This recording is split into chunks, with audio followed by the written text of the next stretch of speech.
मैं शुभांगी, मैं आज आप सबसे बात करने आई हूँ सावित्री बनके। नमस्ते, मैं शिल्पा, मैं भी आज आपसे बात करने ही आई हूँ सावित्री बनके। वैसे तो मेरी भाषा हिंदी नहीं है, शायद मैं अच्छी तरह से हिंदी में बात भी नहीं कर सकती, फिर भी आप लोगों से बातें करने को बहुत मन कर रहा है। हमारा जमाना तो बीत गया, लेकिन आज भी आप लोग उसी पुराने जमाने में जी रहे हैं ऐसा लगता है। हमने क्या किया, हम कैसे जिए, ये सब आपको बताने का बहुत मन कर रहा है। अब हमने बहुत कुछ किया है, ऐसे कहना तो नहीं मेरा। अरे मैं तो क्या, उनकी पत्नी बनी और उनके काम के साथ कैसे कब जुड़ गई ये पता ही नहीं चला। मतलब उनका काम मेरा अपना काम कब हुआ ये भी नहीं समझ सकी। अब देखिए, मेरा जन्म हुआ नायगांव में। नायगांव जी महाराष्ट्र में सातारा नाम का जिला है, उसमें खंडाला नाम की तहसील है। उस खंडाला में से एक छोटा सा गांव, गिने चुने लोग तो गांव में रहते थे, लेकिन तब इंसान इंसान को पहचानता था। और मेरे पिताजी थे गांव के बड़े मुखिया और मैं थी उनकी बड़ी लाडली बेटी। मेरी तो शान ही कुछ और। सीखो, अब तो तू बड़ी हो गई है। लेकिन मेरा धन तब रोटी के लिए आटा गूंदने की बजाय मिट्टी में पानी डालकर कीचड़ करने की तरफ ही था। माँ बहुत डांटती, हाथ में डंडा लेकर पीछे पड़ती। काटे अब शादी करनी है तेरी, अब पूरी की और मैं पिताजी के पीछे छुप जाती। इमली के पेड़ पर चढ़कर इमली तोड़ना हो या जामुन जैसे नाजुक पेड़ पर चढ़कर जामुन तोड़ना हो, ऐसे कामों में मैं हमेशा आगे होती थी। एक बार मैं जामुन के पेड़ पर चढ़ी तो पाँव के नीचे की डाली टूट गई। मैंने ऊपर वाली डाली पकड़ तो ली, लेकिन हाथ में जो जामुन थे वो गिरने लगे। अब घाघरा पकड़ूं या खुद को संभालूं, मैं तो पूरी उलझन में पड़ गई और चिल्लाने लगी, माँ मेरी जामुन, माँ मैं गिर गई, माँ मेरे पाँव के नीचे की डाली टूट गई, माँ। मेरा शोर सुनकर माँ तो गई, साथ में उसने पिताजी को भी बुलाया। गुण देखे अपनी लाडली के, कहते हुए मेरी लटकती हुई मूरत दिखाई। पिताजी तो हंसते ही रह गए। उन्होंने मुझे नीचे उतारा, लेकिन माँ बड़बड़ करने लगी, बहुत बड़बड़ करने लगी। अच्छी शादी करनी है इसकी, कहीं गिर जाती, हड्डी वड्डी टूट जाती तो कौन करता है इसके साथ शादी? हाँ, अरे लड़की जाते तू ये भी भूल जाती है क्या? हाँ माँ वो सब तो ठीक है, लेकिन एक जामुन तो खा ले तू, ऐसा मैंने माँ को कहा और भाग गई वहां से। पर तब तक पिताजी ने मेरी शादी करने का इरादा पक्का कर लिया था और पुणे के गोविंदराव जी फुले के बेटे के साथ मेरी शादी तय कर दी। अब मुझे क्या पता वो शेर जी है कैसे। मैं सोचने लगी, उनको इमली के पेड़ पर चढ़ना आता होगा कि नहीं, वो कुएं में तैरना जानते होंगे कि नहीं, उनको रात को तारे गिनना पसंद होगा कि नहीं, क्योंकि मैंने सुना था वो पाठशाला जाते थे, पढ़ते लिखते थे। पर कुछ भी कहो, शादी करने के विचार से मेरे चेहरे पर रौनक आ गई थी। हाँ, माँ बाबा को छोड़कर ससुराल जाने के विचार से मैं थोड़ी उदास हो जाती थी, पर मनी मन में बड़ी खुश हो गई थी। अरे पंख पसरे मोर की तरह मेरा मन झूमने लगा था। अब मैं पूना यानी कि शहर जाऊंगी, टांगे में बैठूंगी, घर में सही लेकिन कुछ तो नहीं पाऊंगी। में औरतों को घर के बाहर कदम रखने की इजाजत नहीं थी। राम की सीता माई ने लक्ष्मण रेखा पार की और रावण उसको भगाने गया। ये बात तो मैंने बार बार कानों से सुनी थी। औरत होने के नाते कैसे? अपना घर भला, घर का चूल्हा भला। अजी आपकी बेटी पहली या दूसरी कक्षा में जाती है तो आप लोग तो बड़े खुश होते हो, हे ससुराल अपने पति के घर। अजी मेरी नहीं, हमारी शादी में बहुत लोग इकट्ठा हुए थे। मुझे घाघरे की बजाय साड़ी पहनाकर बिठाया गया था। चेहरे पर मैं जैसे महारानी, ऐसा नखरा, सर पर मुकुट, गले में हार, मानो कि कोई देवी बिठाई गई हो। मैं चुप के शेर जी का स्वांग देख रही थी। सच में तो मुझे उन पर बड़ी हंसी आ रही थी, क्योंकि मैंने सुना था वो पाठशाला जाते थे, पढ़ते लिखते थे, लेकिन बड़े बुद्धू लग रहे थे। हाँ, जैसे कि मैं बड़ी प्यारी लग रही हूँ। उतने में साड़ी में घुसा है कीड़ा और जोर से काटा ना उसने। कीड़े ने काटा। मैं जोर से चिल्लाने लगी। उतने में माँ आगे आई और मुझे डांटने लगी।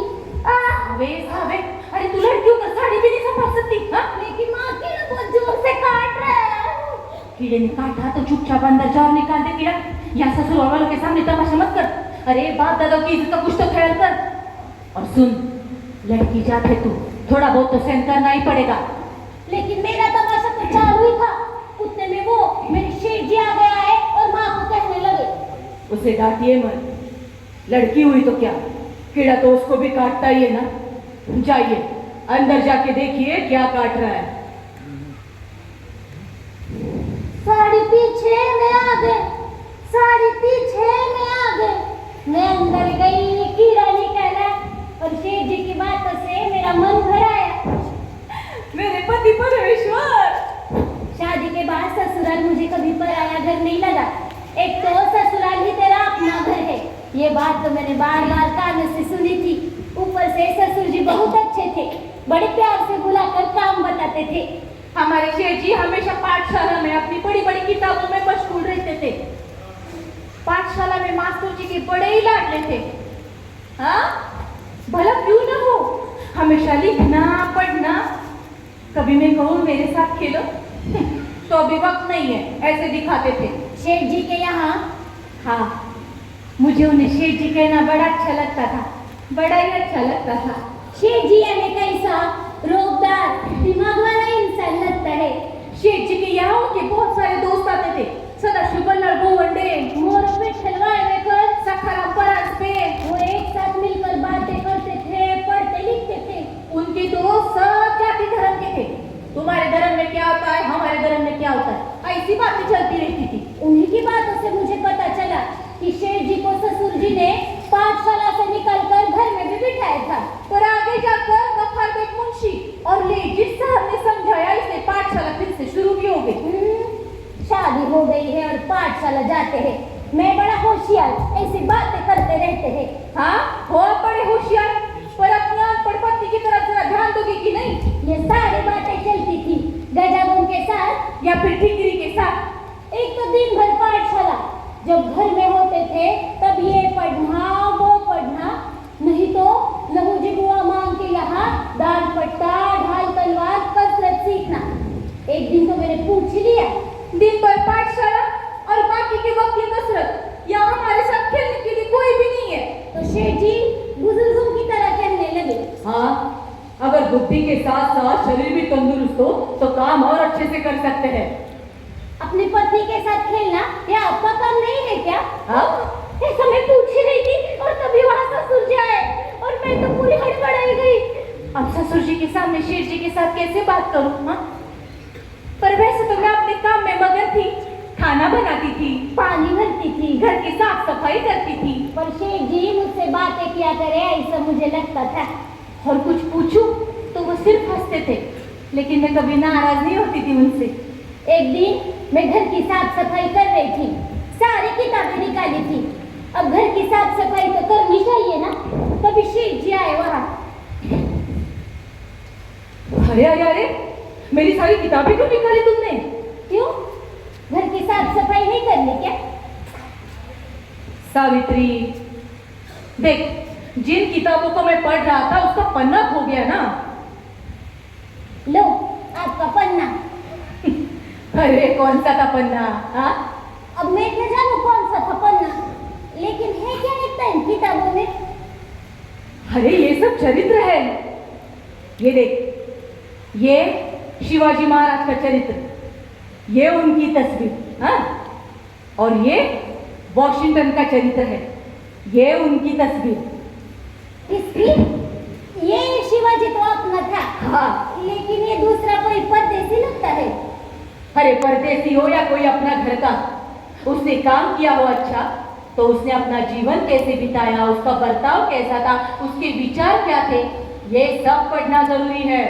सिर्फ पढ़कर आप ये सब जान जाते हैं? जानने की कोशिश करता हूँ। अब यही देख, rights of man, Thomas pen की किताब है। इसमें इंसान के अधिकार क्या है, कर्तव्य क्या है, सबके बारे में अच्छे से लिखा है। आप पढ़ना लिखना जानते हैं? हाँ। तो क्या आप भी लिखेंगे ऐसी किताबें? हाँ, लिखूंगा। और आपने लिखी तो क्या मुझे पढ़कर सुनाएंगे? हाँ, मैंने तो यूं ही पूछ लिया, किताबों की बातें निकली तो शेठ जी मुझसे बातें कर ही रहे थे। सोचा क्यों नहीं इसी बहाने उनसे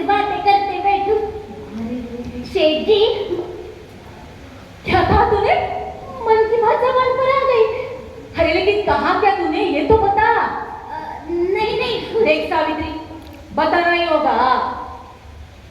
तो ही मैं रोज पढ़कर सुनाऊंगा। सच्ची पढ़ेंगे हर रोज? हाँ, पर पहले ये तो बता कि तूने कहा क्या? मैं अरे क्या मैं आपको शेर जी कहती हूँ मतलब मन में कहती हूँ। वो हंसने लगे। अब गुस्सा नहीं हुए? हाँ? नहीं हुए ना? नाराज? नहीं, बड़ा अच्छा लगा ना। मतलब अब रोज पढ़कर सुनाएंगे? हाँ। शेख जी ने हाँ कहा और वैसे तो मैं शांत थी ऊपर से, पर मन में बड़ी खुश हो गई थी। इस कमरे से उस कमरे में, इस दरवाजे से उस दरवाजे की तरफ झूमू नाचू ऐसे लग रहा था। शेख जी रोज मुझे पढ़कर सुनाते थे। पढ़ते पढ़ते अपने अनुभव बताते थे। हिंदू धर्म में और मुस्लिम धर्म में जो फर्क है, ख्रिस्ती धर्म इंसान के बारे में क्या सोचता है, जात पात मांग लेने से कैसे बखेड़े खड़े हो जाते हैं, क्या क्या पढ़ते थे, बहुत कुछ सुनाते थे। मैं तो मेरे पंच प्राण कानों में लाकर सुनती थी। कहाँ से सीखा इन्होंने ये सब? था मेरा पति बड़ा ही गुणवान है। एक दिन पड़ोस वाली छतरक्का ने पूछ लिया,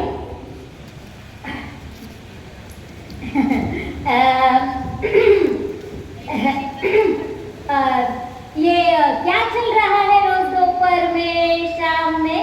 क्या वो पढ़ते हैं और मैं सुनती हूँ। पढ़कर के रोटी पकाना सीखोगी या सब्जी में नमक डालना सीखोगी? अब वही पढ़कर सुनाते हैं तो क्यों न सुनूं? हाँ, बच्चे हो जाएंगे ना तो बंद हो जाएगा ये सब। बच्चे हो जाएंगे तब देखा जाएगा, तब तक तो सुनूंगी। मैंने भी कह डाला, मेरे और मेरी पति की दुनिया कैसे। वो पढ़ते हैं मैं सुनती हूँ, वो पढ़ते हैं मैं सुनती हूँ, इसी में समा गई थी। अरे कौन से पति को अपनी पत्नी को पढ़कर सुनाना अच्छा लगता है? हा? मेरे पति को लगता है तो हमारी दुनिया अपनी हमारी है। अब ससुर जी कुछ नहीं बोलते हैं तो बाकी लोगों को क्यों ही पूछताछ? हाँ? और पूछताछ करके फायदा ही क्या है? वो तो पढ़ना बंद नहीं करेंगे, इसलिए मैं सुनना बंद नहीं करूंगी। तो उतने तो साथ होते वो मेरे। सावित्री, हाँ। दिन गुजर रहे थे। एक दिन शेख जी उनके किसी ब्राह्मण मित्र की शादी में गए और घर लौटे वही संतप्त होकर। समझते क्या है ये लोग अपने आप को? क्या हुआ? अरे एक तरफ शादी की धूमधाम, बारात निकली है और ये ब्राह्मण बड़बड़ करने लगे। ये यानी कि मैं उनके साथ कैसे चल रहा हूँ। एक ब्राह्मण तो आगे आकर बोलने लगा, ब्राह्मणों के साथ चलने की हिम्मत कैसी हुई तुम्हारी? शूद्र जाति के तुम? भाई जाति पाति के बंधन नहीं है। अरे बंधन टूटना है, हमारी बराबरी करता है। अरे समझता क्या है तू अपने आप को? 4 किताबें क्या पढ़ ली तो क्या जात बदल गई तेरी? हाँ, अरे अंग्रेजों का जमाना है तो कुछ भी करने की मुभाव नहीं है तुम लोगों को। चल हट यहाँ से। ऐसे कहा उसने बीच रास्ते में। पर आपने क्या कहा? अरे क्या कहता सावित्री, तुम्हें पता था मेरे जात पात के बारे में। पर आपने उन लोगों को समझाया क्यों नहीं? क्या समझा था? उतने में दरवाजे से ससुर जी आगे आए, कहने लगे, ज्योति, हम शूद्र जाति के हैं, हम उनकी बराबरी कैसे कर सकते हैं? अरे क्यों नहीं कर सकते आप? जो सच है वो मान लो बेटे। धर्म की बात हो या सामाजिक बात, वो हमेशा हमसे ऊपर ही रहेंगे। अरे तुम्हें कोई दंड न करते हुए ही वहां से हकाल दिया, यही उनका एहसान है हम पर। किसका एहसान? किसने किया और किसके ऊपर? पेशवाई के जमाने में ये बात होती ना तो तुम्हें विद्रोही ठहराकर दंड ही दिया जाता। चल जाता, सह लेता मैं दंड, लेकिन कुछ भी नहीं सुनूंगा। अरे यहाँ कोई भी आएगा, हमें कुछ भी बोलेगा तो क्या सब सुनना पड़ेगा? अरे हमें अपना स्वाभिमान है कि नहीं? हम भी तो इंसान हैं आखिर। वो बहुत गुस्सा हुए, ससुर जी वहां से चुपचाप चले गए। अजी, आप तो गुस्से से कांप रहे हैं, शांत हो जाइए। कैसे शांत हो जाओ सावित्री? अरे बाहर वालों ने लथाड़ा तो आप अभी मुझे ही समझा रहे हैं। ससुर जी आपके जैसे पढ़े लिखे नहीं हैं। लेकिन क्या होगा सहन नहीं किया तो? ज्यादा से ज्यादा मेरी जान ही चली जाएगी ना। अजी, ऐसा मत कहिए। नहीं, बोल सावित्री, मैं नहीं सहूंगा ये सब, पर सच्चाई के लिए अन्याय के विरोध में तुम तो कम से कम मेरा साथ दोगी ना? हाँ हाँ, जरूर दूंगी। मैं आपकी पत्नी जो हूँ, आप जो करेंगे मैं वही करूंगी। दिन मैं कभी नहीं भूल सकती। उन्होंने मेरा साथ मांगा, मुझ जैसी अनपढ़ अनाड़ी औरत का। मुझे पता नहीं था मैं क्या करने वाली हूँ, लेकिन उस रात उनको आंखों में बसाकर मैं बस धन्य धन्य हो गई। उन्होंने मेरा साथ मांगा, कितना सम्मानित किया। सेठ जी, मैं सिर्फ आप ही के हूँ, ऐसा बार बार उनको कहने को बहुत मन कर रहा था। उस दिन के नहीं बैठे, उन्होंने हिंदू धर्म के ग्रंथ को पढ़ना शुरू कर दिया। कबीर जी के दोहे, संत शिरोमणि तुकाराम जी की गाथा, भागवत धर्म के ग्रंथ, मार्टिन लूथर का चरित्र, professor Wilson, sir William Jones ने हिंदू धर्म के ऊपर क्या लिखा है। इतना ही नहीं, महात्मा बुद्ध, बसवेश्वर, तीर्थंकर, इन धर्म सुधारकों का अभ्यास भी किया। रोज पढ़ते थे, जो पढ़ा उसे मुझे बताते थे, अपने मित्रों के साथ उस पर चर्चा करते थे। एक दिन तो मैंने उनसे पूछ ही लिया, अजी क्या मिला इतना सब पढ़कर? अरे हिंदू धर्म में बहुत अन्याय और अनिति छा गई है, इस वजह से हिंदू धर्म का विकृत स्वरूप दिख रहा है। लेकिन पहले ऐसा नहीं था, पहले हिंदू धर्म का शुद्ध स्वरूप था। अब हिंदू धर्म में ज्यादा दिखावे, अंदर रीति रिवाज घुस गए हैं, उन्हें जड़ से उखाड़ना ही होगा। कौन? आप करेंगे ये काम? हाँ, करने का प्रयत्न करूंगा। अरे हम सब एक ही ईश्वर के बच्चे हैं, वो ईश्वर सब पर समान प्रेम करता है। आप मुझ पर करते हैं वैसे? हाँ वैसे। ये जात पात का बखेड़ा ब्राह्मणों ने मचाया है। उनका तो वही चालू, ये ऊंच वो नीच, इससे छुआछूत फैल गया है। सावित्री, बहुजन समाज को विद्यार्जन से दूर रखा। क्यों? क्योंकि खुद का वर्चस्व रहना चाहिए। स्वार्थी से कही के, अरे जनता सीखेगी तो अकलमंद नहीं बनेगी। अपने स्वार्थ के लिए जनता का, धर्म का, सबका उत्साहन किया इन्होंने। अरे ये भेदभाव, ऊंच नीच पेशवाई के जमाने में अपने चरम सीमा तक पहुंचे और इसी वजह से अंग्रेज यहाँ घुस सके। अब इन सब पर एक ही उपाय है, नीच समझी गई जनता को शिक्षित करना। अरे भेदभाव मिटाने का शिक्षा यही उपाय है। सावित्री, अब बस यही तय हुआ, दीन दुखियारों को सिखाना। हाँ हाँ, मतलब आप सिखाइए, मैं देखूंगी, आपके लिए खाना बनाऊंगी। पर शेठ जी तो अपने ही विचारों में मगन थे, जैसे कि मैं वहां हूँ ही नहीं। उनके सामने तो बस एक ही ध्येय था, सिखाना सिखाना और बस सिखाना। 4-5 दिन के बाद शेठ जी अहमदनगर चले गए। नगर में तब सदाशिव गोवंडे जी रहते थे। शिक्षा का प्रचार, ये एक ही ध्येय उनके मन में था। गोवंडे जी इन्हें लेकर किसी क्रिस्ती पाठशाला में गए। वहां कोई खड़ा नाम की मैम सिखाती थी। यस, ये गए पूछने क्या क्या सिखाने का, कैसे सिखाने का। तो मैम साहब बोलने लगी, स्त्री घर का सेंटर यानी कि माजी होती है, और सीखेगी जो पूरा घर सीखेगा, नाचो नहीं, और आप जो अपनी पत्नी को पढ़ाते तक नहीं। ये बहुत बुरी बात है। बस उनके मन में तो वही एक बात घुस गई, हर किसी ने अपनी पत्नी को पढ़ाना ही चाहिए।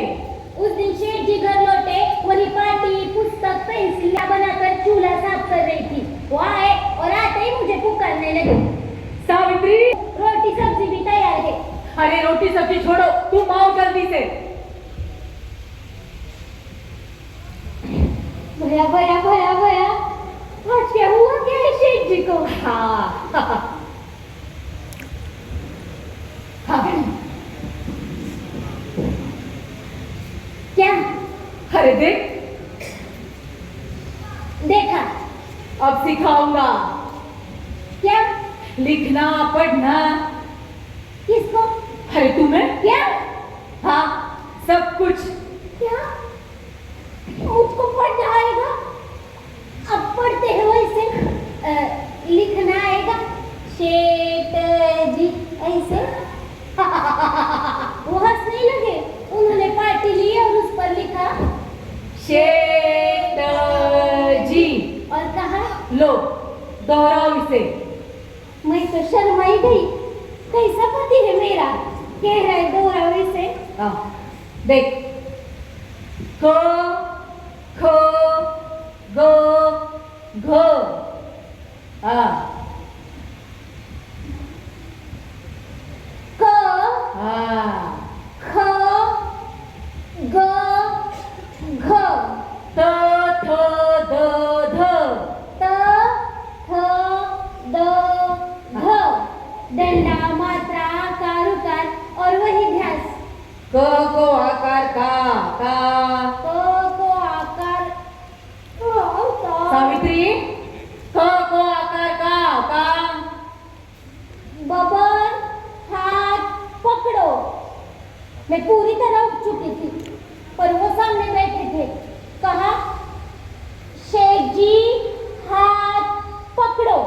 क्या? तो आंखें दिखाने लगे, लिखने लगी चुपचाप। बे एकम बे, हाँ। बे दूनी 4, हम्म। बे तिया 8। जानबूझकर गलत लिखा। वैसे मेरा हाथ पकड़ा और लिखवाने लगे खुद। मैं देखती रह गई उनकी तरफ, सोचती थी ये मेरे पति है या मेरे मास्टर जी। लगता था वो कहेंगे साऊ अब बस भी करो, हाथ दुखने लगेगा। पर वो कहते थे सावित्री, लिखकर हाथ दुखने लगेगा तो भी चलेगा, लेकिन इतना पूरा करना ही होगा। क्या फायदा इसी पढ़ाई का, लिखूंगी मैं और चलेगी तो आपकी ही। तो हंसने लगे। सच है तेरा कहना। मैं पढ़ने लगी, मैं लिखने लगी। पहले शेठ जी मुझे पढ़कर सुनाते थे, लेकिन आज एक एक शब्द, वाक्य, अक्षर मेरे लिए जीवित हुए थे। सावन का गीत गाती थी, उसे लिखती थी। खुद का नाम लिखती थी, उस पर से हाथ फेरती थी। पहेलियां बुझाकर उन्हें लिखती थी और बाहर लोग पढ़ करने लगे थे। क्या फायदा ऐसी पढ़ाई का? हाँ? आई बड़ी बामन की बेटी। हाँ? पर मैं लिखती थी, पढ़ती थी। पहले लिखने पढ़ने पर उनका बहुत सारा प्यार मिलता था इसलिए, पर धीरे धीरे मुझे भी अच्छा लगने लगा लिखना पढ़ना। कुछ दिन बीते और ससुर जी उनसे कहने लगे, ज्योति, हाँ वैसे तो हमें पढ़ने लिखने की इजाजत नहीं है, और तू सावित्री को पढ़ा रहा है। बाबा, वो भी तो इंसान ही है ना। हाँ, पर औरतों को पढ़ने लिखने की इजाजत नहीं है। वह पढ़ेगी तो वो दुष्ट बनती है, चंचल होती है, अविचारी बनती है। बाबा, सावित्री पढ़कर साबित करेगी कि ये सब झूठ है। अरे पर औरत पढ़ेगी तो वो विधवा हो जाती है। हाँ, देखते होती या नहीं? और ऐसा हुआ तो हम किसकी तरफ देखेंगे? हाँ? जानबूझकर जहर की परीक्षा क्यों ले रहा है? ये परीक्षा होनी चाहिए था बाबा, पर सच क्या झूठ क्या कैसे पता चलेगा? पर बेटे, ससुर जी आगे कुछ नहीं कह पाए, वहां से चले गए। मैंने इनको कहा, ससुर जी जो कह रहे थे वो सच है क्या? सावित्री, मैं तुम्हें इतना कुछ सिखा रहा हूँ, अरे तुम खुद पढ़ लिख कर तैयार हो रही हो, फिर भी वही पूछ रही हो। आप मेरा हाथ में लेकर बैठिए। है किस लिए? मुझे बहुत डर लग रहा है। किस बात का? पता नहीं, पर आप मुझसे दूर मत जाइए। साहू, ऐसा कुछ भी नहीं होगा। अरे वो लोग हमें डराना चाहते हैं, पिताजी को भड़का रहे हैं, पर तुम तो कम से कम शांति से काम लो। मैं जो हूँ तुम्हारे साथ। वो दिन मैंने बिना कुछ पढ़े, बिना कुछ लिखे ही बिताया। रात भर वो मुझे समझाते रहे, जो पढ़ा उसे दोहराते रहे, और सुबह का सूरज निकला एक नया विश्वास लेकर। मैंने ठान लिया, मेरा निश्चय हुआ, मैं पढ़ूंगी, मैं लिखूंगी, मैं सीखूंगी। और उन्हीं दिनों पुणे के बुधवार पेट में भिड़े जी की हवेली में निचली जात की लड़कियों के लिए पहली पाठशाला खोली गई, और सब तरफ एक ही कोहराम मच गया। आजी, आप तो शूद्र ही नहीं, शूद्रों की लड़कियां भी पढ़ने लगी। ये तो सरासर नीति है, नीति। हर समय तो अपने आप चल रहा था और पाठशाला भी चल रही थी, और ऐसे में ही अन्ना साहेब चिपळूण में लड़कियों के लिए दूसरी पाठशाला शुरू हो गई। केशवराव भवाळकर, जगन्नाथ सदाशिव, कृष्ण शास्त्री चिपळूणकर, विष्णु शास्त्री पंडित, ऐसे सब थे कार्यकारी कमेटी में। विष्णुपंत थत्ते नाम का बामन तब पाठशाला में पढ़ाता था, लेकिन लोगों ने तो उसे भी परेशान करना शुरू कर दिया। काम पर मत जाना, नहीं तो जाति से बाहर कर दिए जाओगे। एक आवाज उठी, तुम्हारे वर्तन के परिणाम तुम्हारे बच्चों को भुगतने होंगे। दूसरी आवाज पहली वाली आवाज में मिल गई।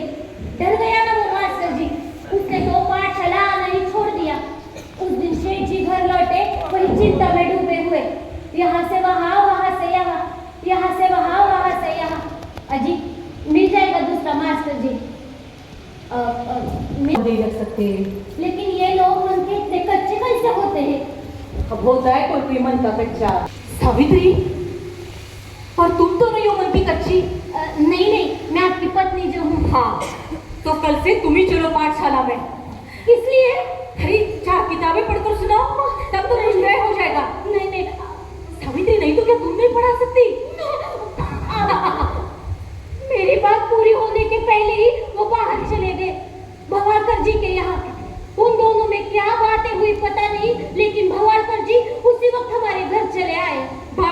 कल से आप पाठशाला में पढ़ाओगी, ये तय हो चुका। नहीं नहीं, आप मेरे देखिए, मैं आपको पढ़ाता हूँ कैसे पढ़ाया जाता है। बात नहीं है। नहीं भाभी जी, अभी तय हुआ, तय हुआ। वो दोनों मेरी कोई भी बात सुनने के लिए राजी नहीं थे। फिर से बाहर चले गए और दूसरे दिन सुबह फरमान निकल आया, चलो जल्दी से तैयार हो जाओ, पाठशाला जाना है। मैं ना तो नहीं कह सकती, लेकिन हाँ भी नहीं कह सकती। पूरी तरह डर गई थी। अजय आज तक कभी घर के बाहर नहीं निकली हूँ और अब पाठशाला जाकर कैसे पढ़ाऊँ। अभी अभी लिखना पढ़ना जान रही हूँ तो क्या बालिस्टर समझो अपने आप को। हाँ? क्या करूँ, पर काम रुक जाएगा और मेरे शेठ जी की बात कैसे टालूं। मन की तैयारी करनी होगी। हाँ, करनी होगी मन की तैयारी। मन की तैयारी की और धीक मन से घर के बाहर कदम रखा, पर धीक मन धक धक करने लगा। मैं नीचे देखकर चल रही थी, साथ में शेठ जी भी थे, पर कोई औरत काम के लिए घर के बाहर निकले ऐसा वो जमाना नहीं था। लोग हमारे आगे पीछे चलने लगे, हमें घूर घूर के देखने लगे। कौन है मेरी औरत? हाँ? सर पर पल्लू और चल रही है चम्मक छल्लो।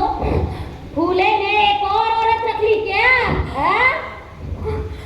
मेरे पाँव ठिठकने लगे। मैंने जैसे तैसे खुद को संभाला और चलने लगी। लोग बहुत ही हमारे आगे पीछे चलने लगे। जैसे पाठशाला पास आ गई तो सब लोग समझ गए कि मैं पाठशाला जा रही और सब तरफ ये वार्ता फैल गई। फूले अपनी पत्नी को सिखाने के लिए पाठशाला लेकर आया। ये तो सरासर अधम पतन हो गया। अब एक शूद्र स्त्री पाठशाला में सिखाने लगी है। भगवान, कैसे होगा सबब? हाँ। पाठशाला पहुंचते ही सामने 4-5 लड़कियां देखकर मेरी जान में जान आ गई। उनसे कहा, बच्चियों, पाठशाला में पढ़ाने का आज मेरा पहला ही दिन है। कैसे पढ़ाते हैं, क्या क्या पढ़ाते हैं, ये तो मैं नहीं जानती, लेकिन जितना मुझे आता है वो आपको बताने के लिए आई हूँ। आज तक बड़ मायके के बाद शेठ जी के साथ ही की थी, और कुछ तो बोल सके। तो सुबह ये पाठशाला और शाम को घर में पाठशाला में कैसे पढ़ाया जाता है ये सीखने की मेरी पाठशाला शुरू हो गई। ये सिलसिला तो रोज का ही हो गया। आज मेरे सिखाने से लोग बहुत ही बातें करने लगे। तो मैंने एक बार शेठ जी से कहा भी, सुनिए, मेरे सिखाने से इतनी चर्चाएं हो रही है तो देख लीजिए ना दूसरा मास्टर जी।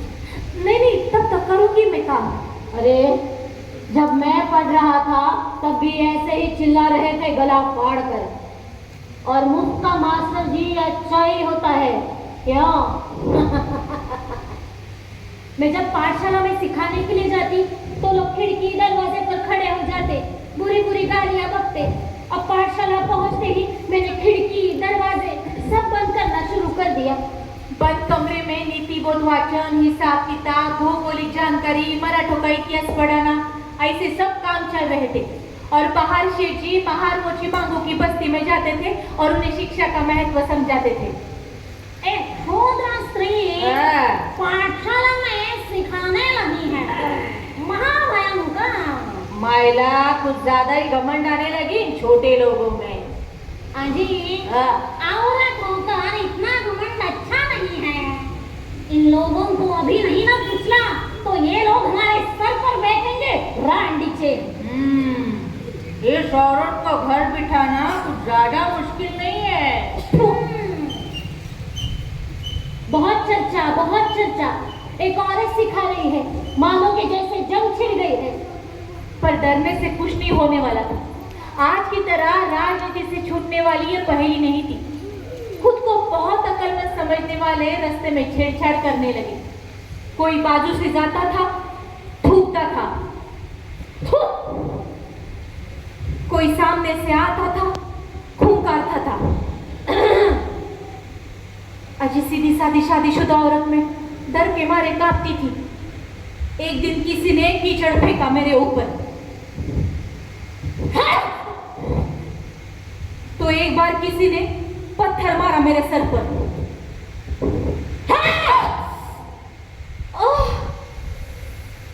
एक दिन मेरे आगे पीछे 2-4 लोग इकट्ठा हो गए, चारों तरफ से मुझे घेर लिए। क्या करूं, डर के बारे में कांपने लगी। जैसे तैसे हिम्मत की और ऊपर देखा और सूरज भगवान को प्रणाम करते हुए बोली, भगवान मैं अपना कर्तव्य निभा रही हूँ, भगवान आप सबका क्षमा करें, आप सबका भला करें। और मन में भगवान का और इनके नाम का जप करने लगी। चुपचाप सब लोग वहां से हट गए। जोर जोर से धड़क रहा था। और दूसरे ही दिन से शेठ जी ने मेरे साथ एक सिपाही देना शुरू कर दिया, क्योंकि मैंने समाज के बंधन नहीं माने थे, धर्म के बंधन उखाड़ कर फेंके थे। इस वजह से पूना में गुस्से की लहर उठी थी।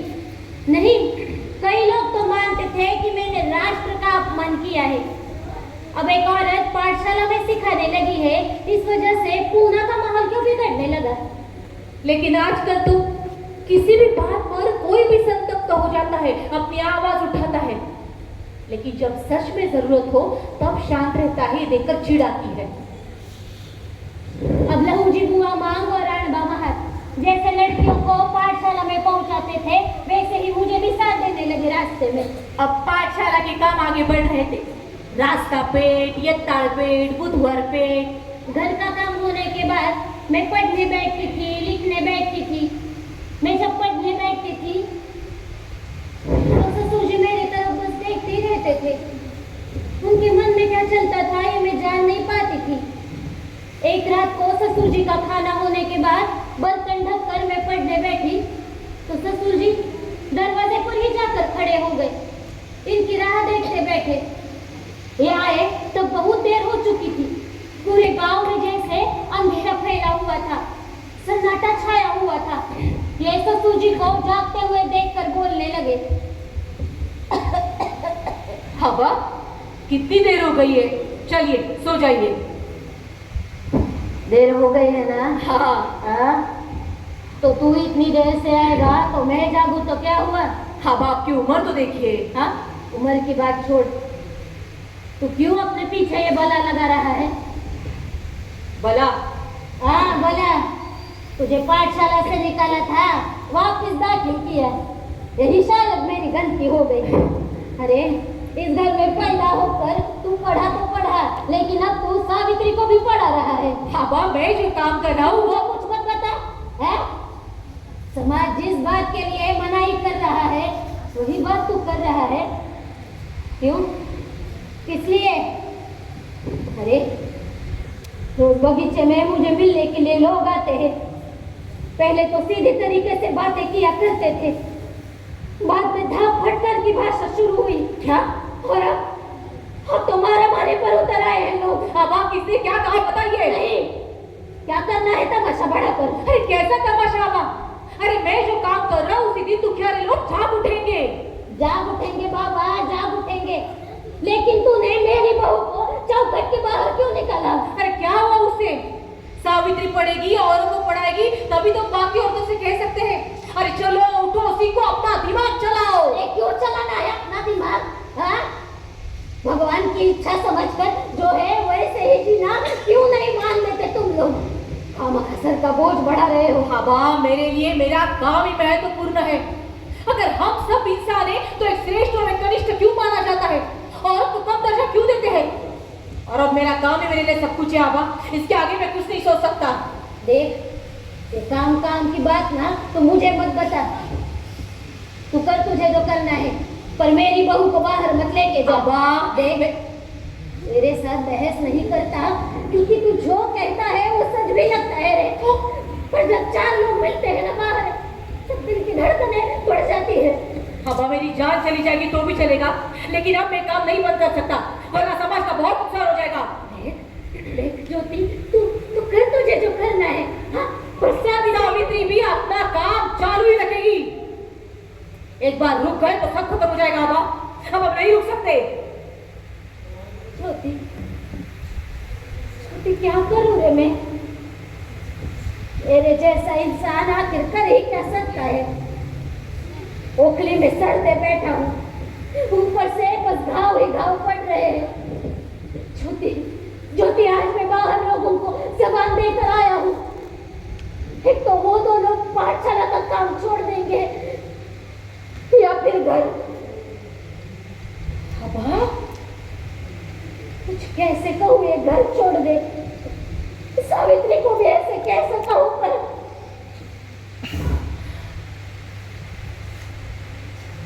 ससुर जी आगे कुछ बोल न सके, अंदर चले गए।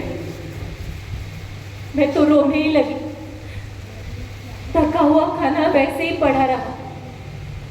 वो और मैं रात भर आमने सामने बैठे थे, बिल्कुल चुपचाप।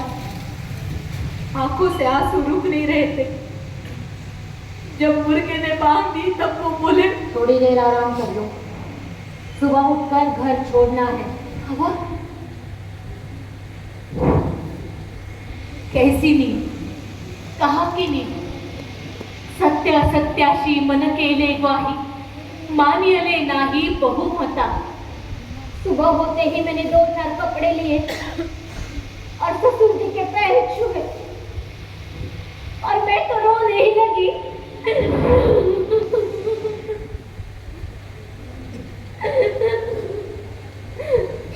ससुर जी भी रो रहे थे।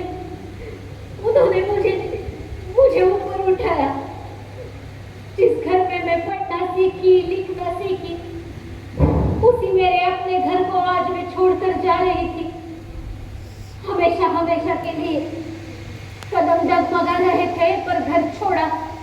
अंदर ही अंदर कुछ टूट रहा था और बाहर लोग बड़बड़ा रहे थे। इस फूले ने खुद घर छोड़ा तो छोड़ा, साथ में अपनी पत्नी को लेकर छोड़ा। अरे कहाँ उतारेगा ये पाप का बोझा? अरे हम खुद ही हमारी पाप की गठरी बांध रहे थे। इनके कुछ दोस्त और उनकी बीवियां ही हमारा साथ दे रही थी। उस्मान भाई शेख और फातिमा शेख, इन दोनों भाई बहनों ने कुछ दिन के लिए उनके घर में हमें रहने के लिए आसरा दिया। इंसानी इंसान को गिराता है और इंसानी इंसान को ऊपर उठाता है। अब तो क्या, हम ही हमारे और हमारे ही काम। कुछ दिन के बाद हम हमारे खुद के घर में रहने के लिए चले गए। फिर हमारे घर में चर्चाएं होने लगी, काम बढ़ने लगा। महर ऊंची मांगों की बच्चियां भी पढ़ने लगी। पर आज भी गांव में बेटियां पढ़ाई छोड़कर घर संभालती हुई या फिर घर के छोटे बच्चों को संभालती हुई नजर आती है। ऐसा क्यों होता है? सभी को नाम, मैं और मेरा धर्म। बामन लोग कहते हैं वेद हमारी निजी संपत्ति है, सिर्फ ब्राह्मण ही वेद पढ़ सकते हैं। तो इससे ये साफ जाहिर होता है कि हम लोगों के लिए धर्म की कोई भी पुस्तक नहीं है। अगर हमें वेद पढ़ने की इजाजत नहीं है तो वेदों में लिखे हुए धर्म के नियम हम पर लागू ही नहीं होते हैं। यही साफ जाहिर होता है कि नहीं? तो हे भगवान, तूने बताया हुआ कौन सा धर्म हम पर लागू होता है ये बता दो, तो हम वैसे ही बर्ताव करेंगे। भैया भैया भैया भैया, हमें तो सुनती रह गई। ये किसी बच्ची बोल रही थी क्या? हमने जो सिखाया उसका कुछ तो फल मिला, पर आज वो सब काम मातीमोल हो गया है। आज विचारों को गाड़ दिया जा रहा है और विचारों को गाड़ने के लिए पूरी फौज तैयार है। अरे गाड़ा गया विचार उखाड़कर बाहर निकालने के लिए एक पीढ़ी से भी ज्यादा समय आवश्यक है, और ये विचार ऐसे ही गड़े रहे तो हमारे पास कुछ भी नहीं बचेगा। लेकिन हमारे जमाने में ऐसा नहीं था। विचारों का अस्तित्व हमारे साथ था। एक रात सबका खाना होने के बाद सब लोग अपने अपने घर चले गए। मैंने बिस्तर बिछाया, दिए की रोशनी कम कर दी। धुंधली रोशनी में दिन भर क्या हुआ इसका हिसाब किताब चल रहा था, और पिछले दरवाजे से कुछ गिरने की आवाज आई और सब शांत हुआ। फिर से पिछले दरवाजे से आवाज आई, अजी आप रुकिए। कौन है? कौन है वहां? दो लोग हाथ में कुल्हाड़ी उठाते हुए अंदर की तरफ घुस रहे थे। धुंधली रोशनी में भी उनके चेहरे पर की मुस्कुराहट छिप न सकी। वो लोग हाथ में कुल्हाड़ी उठाते हुए ही अंदर की तरफ घुस गए। हाथ हटाने के लिए नहीं आए हम यहाँ। फिर किस लिए आए हो? तुम्हें खत्म करने के लिए। मुझे मारने? क्यों? अरे मैंने आप लोगों का क्या बिगाड़ा है? हमारा कहाँ कुछ बिगाड़ा है? तो आप लोग मुझे क्यों मारना चाहते हो? तुम्हें मारने के लिए हमें पैसे दिए गए हैं। किस लिए? यही तुम्हारी पाठशाला सिखाने का काम उन्हें समाज के खिलाफ लगता है। ऐसा आपको भी लगता है? हमें इससे क्या लेना देना? हमें तो इस काम के लिए पूरे हजार रुपए मिलने वाले हैं। यानी पैसों के लिए आप लोग मुझे मारना चाहते हो? यानी मेरे मरने से आपका फायदा ही होगा? ठीक है, तो फिर मारिए मुझे। अरे गरीब जनता की सेवा करना ये तो मेरे जीने का कर्म है, तो उनके हाथों मरना मेरे लिए तो अच्छा ही होगा। तो फिर मारिए मुझे, अरे मारिए। शांत मन से सेठ जी मरने के लिए तैयार हो गए। सिर्फ मेरे दिल की धड़कनें सुनाई दे रही थी और तभी उन दोनों ने अपने हाथ की कुल्हाड़ी नीचे डाल दी। इनके पैरों में वो गिर ही गए। हम नहीं आपको मार सकते, लेकिन जिन लोगों ने आपको मारने के लिए हमें भेजा है ना, हम उन्हें ही खत्म कर देंगे। उन दोनों की आंखें लाल लाल हो गई थी। दुख और गुस्सा उनकी आंखों में उतर आया था। शेठ जी ने उन्हें रोका, समझाया। सामने क्या आया था और क्या हो रहा था, ये सोचते सोचते नींद कब लग गई ये पता ही नहीं चला। उन हत्यारों के ढोंडी बाना मारो रोड़े दोनों भी रात की पाठशाला में पढ़ने लगे और रोड़े हुए उनके शरीर रक्षक और कुंभार तो काम का आधार स्तंभ। उन्होंने वेदाचार नाम का ग्रंथ भी लिखा। तब विचार था, इसलिए हत्या कर दे परिवर्तन हुआ, ऐसा मुझे लगता है। लेकिन आज एक के बाद एक अलग विचार करने वाले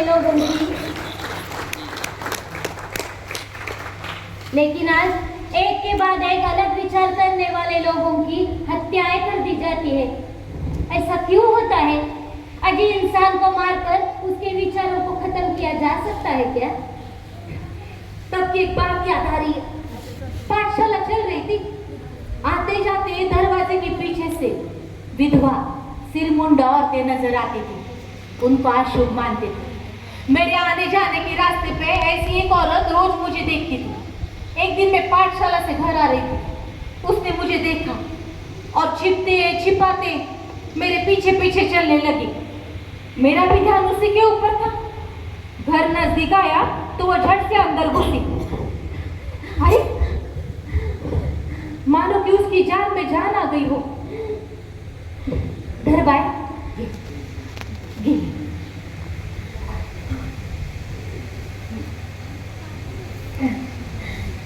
हाँ, आसू। कौन भाई तू? हाँ, कोई भी हो, रोज तुम्हें देखती हूँ, इसलिए सोचा तुमसे मिलूं, इसलिए आई हूँ। बस क्या हुआ है? पेट से हूँ, क्या करूँ, कहाँ जाऊँ? कब चल बसा तेरा आदमी? 2 साल हो गए। ये पाप उन्हीं के भाई का है। उजागर माथे से कैसे जीऊं? मरना चाहती हूँ मैं। नहीं चाहिए मुझे ऐसी जिंदगी। कौन सा महीना चल रहा है? 6वां, पर अभी भी जुल्म चालू ही है। जेठ बीच में ही अकेले में खींच लेता है। तू पढ़ी लिखी है? हाँ? कौन पढ़ाएगा मुझे? सास को कुछ बताने जाओ तो दोष तो विधवा के माथे ही लगेगा। टूटा फूटा नसीब मेरा। बच्चा दिन ब दिन बढ़ रहा है, ये शरीर भी बिना कुछ कहे जल रहा है। ये पेट लेकर मैं कैसे जीऊं, क्या करूं? वो औरत रोने लगी। मैं उसे समझा ही रही थी कि शेठ जी आए वहां। हम करेंगे तुम्हारे लिए कुछ ना कुछ। हाँ, उसे समझाया और वापस भेज दिया। क्यों जी, ये सब ऐसा ही होता होगा? हाँ, हाँ। इतना ही कहा और शेठ जी बाहर चले गए अपने दोस्तों के यहाँ और वापस घर लौटे वही दुखी मन से। सावित्री, हाँ, आसान नहीं है ऐसी लड़कियों का जीना। क्यों जी, क्या हुआ? घर के मर्द ही उन्हें भोगते हैं और अगर गलती से कोई गर्भवती हो जाए तो जन्मते ही उसके बच्चे को मार डालते हैं ये लोग। उस नंदी सी जान को? हाँ, इसलिए नंदी सी जान की हत्या कर देते हैं ये लोग। नहीं, कुछ मत बताइए। अरे बच्चा के किसी का पाप बनकर जन्म लेता है? वो तो जन्म लेता है चुपचाप। नन्हे नन्हे बच्चों की लाशों के ढेर मुझे आंखों के सामने नजर आ रहे थे। सावित्री, इन बच्चों की जजगी हम यहाँ करेंगे। अच्छा, कौन भेजेगा उन्हें हमारे यहाँ? कोई क्यों नहीं भेजेगा? अपना पाप छुपाने के लिए कोई कुछ कर रहा है, ये जब जान जाएंगे ना, तब पिछले दरवाजे से सही ये करना मान लेंगे ये लोग। पर इस काम के लिए पैसा आ जाएगा रे। मुशी की दुकान चल रही है और नया काम ढूंढ लेंगे। तुम बढ़ा दो। हाँ सुनिए, और पाठशाला संभालने के लिए कार्यकारी समिति है, सब कर लेंगे अपना अपना काम। अब हमें नए काम के साथ जुड़ जाना चाहिए। और देखते देखते तय हो गया, बाल हत्या प्रतिबंध गृह शुरू करेंगे। ऐसा आश्रम शुरू किया है, ये सबके ध्यान में आए, इसलिए शेठ जी ने बड़े बड़े विज्ञापन छपवाए। ऊपर बड़े अक्षरों में लिखा, काला पानी टालने वाले उपाय। और आगे लिखा, जो औरत गलती से गर्भवती हो गई है, वो ज्योतिराव गोविंदराव फुले के घर आकर अपनी जजगी कर सकती है। उस औरत का नाम गुप्त रखा जाएगा। ऐसे विज्ञापन जगह जगह लगाए थे।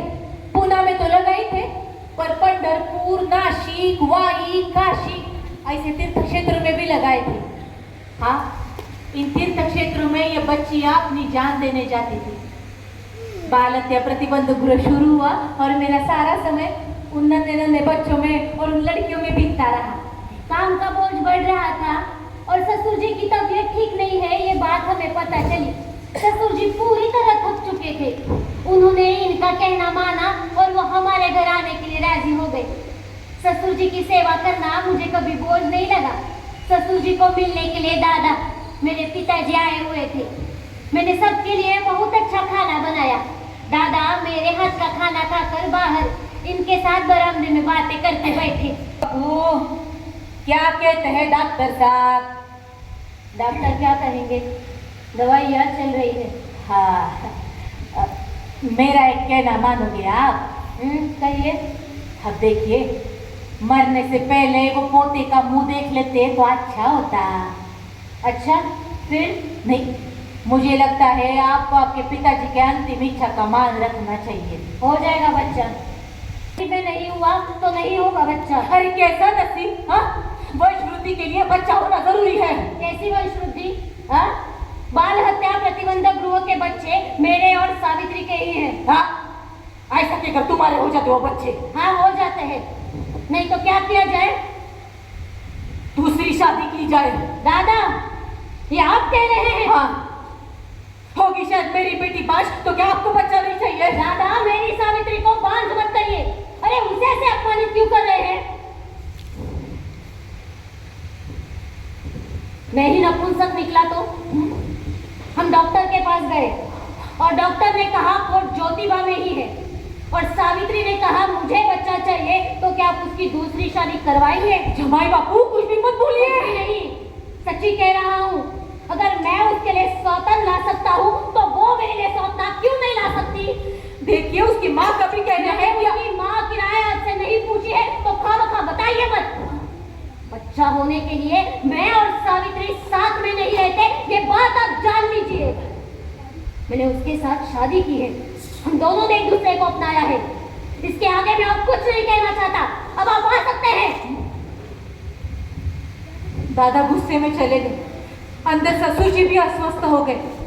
मैं उनके पास दौड़ी तो वो बोलने लगे, सावित्री, ज्योति को बच्चा होना चाहिए रे। दूसरी शादी यानी कोई गलत बात नहीं है बेटी, पर ये बात मैं उसे कैसे समझाऊं? और मैं सोचने लगी, क्या होगा अगर शेठ जी की दूसरी शादी करवाई तो? और मैंने तय किया, शेठ जी की दूसरी शादी करवा कर ही रहूंगी। पर वो के मेरी बात इतनी झट से मानने वाले थे? कुछ दिनों के बाद ससुर जी चल बसे। शेठ जी ने उन पर आखिरी संस्कार किए, लेकिन 13वीं पर गरीब बच्चों को, अपाहिज लोगों को खाना खिलाया, गरीब विद्यार्थियों में किताबें बांटी। लेकिन मेरे मन में एक बात रह गई, ससुर जी जाने से पहले अपने पोते का मुंह देख लेते तो। और ससुर जी के जाने के बाद इनकी दूसरी शादी का विचार मेरे मन में कुछ ज्यादा ही पक्का होने लगा। एक दिन ऐसे ही विचारों में डूबी थी, तब शेठ जी किसी लड़की को लेकर घर आए। लो, तुम्हारी बेटी को घर ले आया हूँ। मैंने उसको अपने पास बिठाया। रो रो कर उसकी आंखें लाल हो गई थी, नाक सूज गई थी। पति के पश्चात किसी और का गर्भ पल रहा था उसके पेट में। नाम क्या है तुम्हारा? काशी। जान देने गई थी नदी पर। हाँ अजी, आप वहां पर सही समय पर पहुंचे, इसीलिए उसे घर ले आ सके। जान इतनी सस्ती है क्या? हाँ, बच्चा नई जिंदगी जीने के लिए जन्म लेता है। वो जैसे जीने चाहे उसे जीने दो। जो गलतियां हमने की वो उसे ना दोहराए, इसलिए उसे अच्छे संस्कार दो। और अगर लड़की हुई तो? लड़का हो या लड़की, देखो तुम अपना बच्चा खुद अपने हाथ से हमें सौंप दो, हम उसे अपना बच्चा समझकर ही पालेंगे। काशी ज्यादा बात नहीं करती थी, दरवाजे के पीछे अंधेरे में ही रहती थी। कहती, मैं अंधेरे में ठीक हूँ, मेरा अपवित्र साया आप पर ना पड़े। उसे खाना खिलाने जाओ तो कहती, मुझे से अभागों को खिलाने का पाप आप क्यों कर रहे हो? कभी कुछ दुख दर्द हुआ, कभी कुछ नहीं कहती थी। ज्यादातर लड़कियां ऐसी होती थी, लेकिन काशी मन ही मन में कुछ ज्यादा ही मुड़ती थी।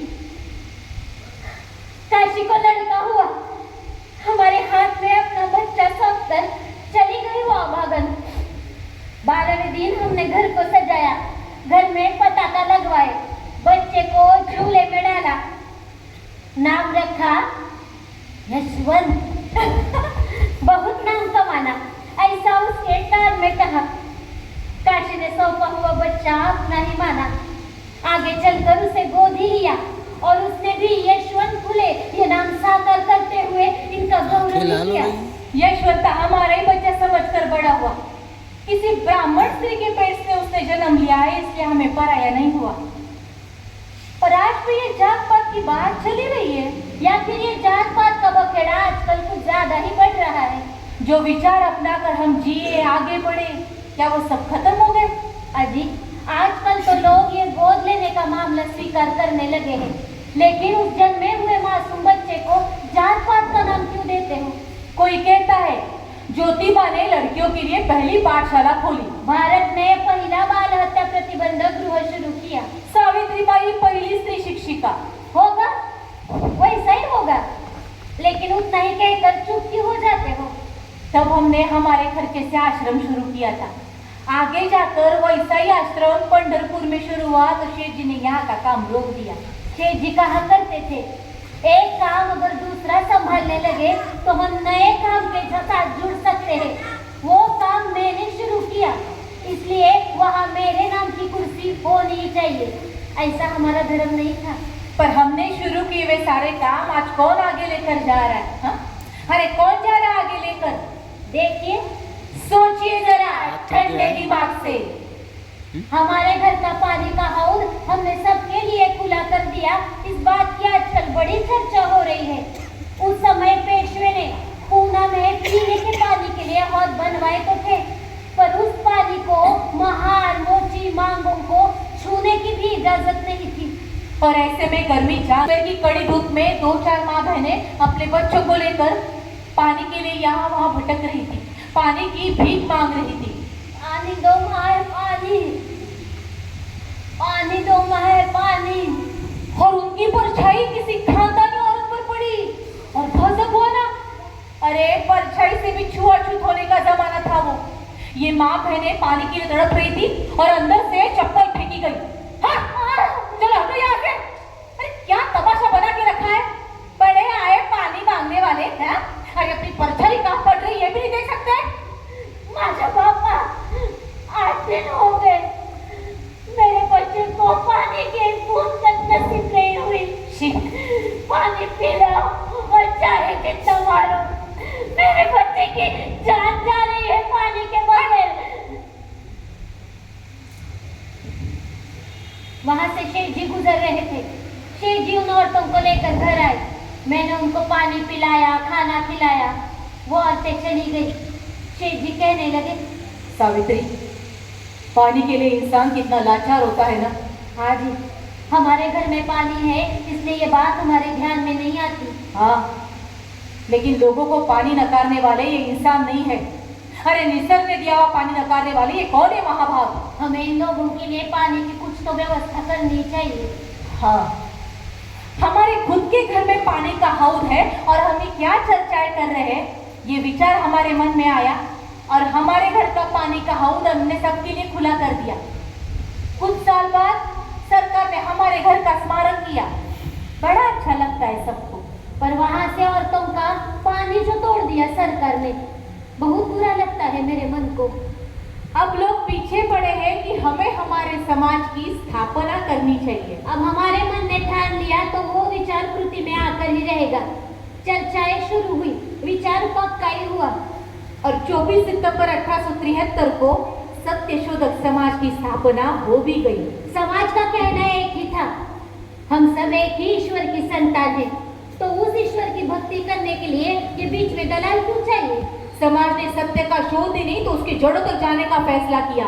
शेठ जी, ईश्वर को निर्माण करने वाला यानी के निर्मिक कहते थे। उस निर्मिक का पितृत्व और मनुष्य का बंधुत्व हमने मन से पक्का ही मान लिया था। इसीलिए किसी भी जात बिरादरी के इंसान को सत्यशोधक समाज में आने की मनाही नहीं थी। सत्यशोधक समाज के रीति के अनुसार बिना भटजी की शादी की रीत शुरू करने का निर्णय हुआ। शादी में फिजूल की खर्ची नहीं करेंगे, ये भी तय हुआ। हाँ, आज भी आप लोग ऐसी शादी होनी चाहिए ऐसा बस कहते हैं, लेकिन तब हमने ऐसी शादियां कराई थी। सत्यशोधक समाज के कामों के साथ साथ बाकी के काम भी चल ही रहे थे। इन कामों में याद आती है उस वक्त की हजामों की हड़ताल। हाँ, उस वक्त हुई थी हजामों की हड़ताल, लेकिन कुछ और ही वजह से। आश्रम खोला था, फिर भी विधवा जवान औरतों का सर मुंडवाना बंद नहीं हुआ था। इन औरतों का सर मुंडवाना बंद करेंगे भी कैसे? लोखंडे जी ने तब बहुत काम किया, हड़ताल उन्होंने ही करवाई। लेकिन ये सब हजाम क्या एक ही कंपनी में काम करते थे, संभालेना कोई आसान बात नहीं थी। मैंने भी कुछ हजामों से बात की थी। देखिए, आप लोगों को औरतों के सर मुंडवाना बंद करना ही होगा। अरे काम बंद किया तो खाना कौन देगा? तू? हाँ, मैं दूंगी। हम किस किस को दोगी? जो होगा वो सब मिल बांट कर खाएंगे, पर आपको औरतों के सर मुंडवाना बंद करना ही होगा। अरे मैंने नहीं किया तो ये करेगा, उसने नहीं किया तो कोई और करेगा। इसीलिए सभी हजामों को एक साथ वस्त्र नीचे डालना चाहिए। सिर्फ पूना और मुंबई के हजामों को ही नहीं, तो गांव-गांव के हजामों को भी। जिन औरतों को तुम मुंडी करते हो, उनको लगता है क्या उनके सर मुंडवाए जाए? अरे समाज को जो लगता है उसको करना पड़ता है, समाज की रीति हो इसे। कौन से समाज की? किस समाज ने बनाए हैं रीति रिवाज? कहाँ लिखा है शास्त्रों में कि भाइयों अपनी बहनों के सर मुंडवाओ, विधवा अगर मर जाए तो उसको जलाने से पहले मुंडी करो, ऐसा कहाँ के शास्त्रों में लिखा है? अरे पढ़ने वाले कहते हैं ऐसा ही लिखा है। तुम लोग पढ़ो लिखो। हाँ, तुमको पढ़ना लिखना नहीं आता तो कोई कुछ भी कहेगा तो वो सच मान लोगे क्या? हाँ, अरे जिन औरतों को तुम मुंडी करते हो उनके बाप भाई ससुर खुद अपने हाथों से उनके सर मुंडवाएंगे क्या उनके सर? कुछ समझ में नहीं आ रहा। तू बोल रही वो ठीक भी लग रहा है, पर हाथ पांव थर-थर कांप रहे। हाँ, और पुनः मुंबई नहीं तो जुन्नरवाई गमथड़ी से हजारों हजार इकट्ठा हुए थे मुंबई में सभा के लिए। सबने अपने हाथ का वस्त्र नीचे रखा, खुद के पेट की परवाह नहीं की। क्यों? क्योंकि मेरे माँ बहनों की विडंबना रोकनी चाहिए, जो नहीं थी उनके जात पात की धर्म की, पर विचारों के स्तर पर सब इकट्ठा आए हुए थे।